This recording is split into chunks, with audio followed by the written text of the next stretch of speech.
This video will walk you through the installation process for Scriptel OmniScript on Ubuntu Linux and how to verify it was installed successfully. Once you've downloaded the node.js and OmniScript packages from Scriptel's website, the next step is to install them. Begin by opening a terminal window.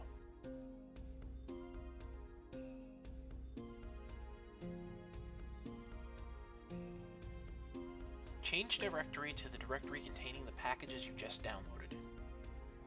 Type sudo dpkg -i and then the name of the node.js package, and then hit enter.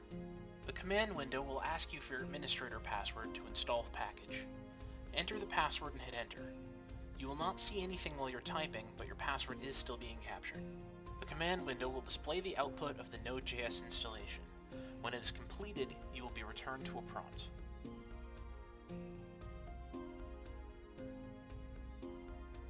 Now run sudo dpkg -i and then the name of the OmniScript package.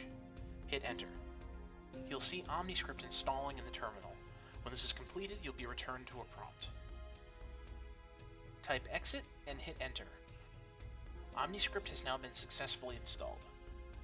To verify your installation, first plug in a ScriptTouch device and open a web browser. Type http://localhost:8080 into the address bar and hit enter. You should see a web page labeled Web Device Manager. Your ScriptTouch device should be listed under your computer name on the left-hand side of the screen. You have successfully verified that your installation was successful. Thank you for watching the Scriptel Corporation tutorial.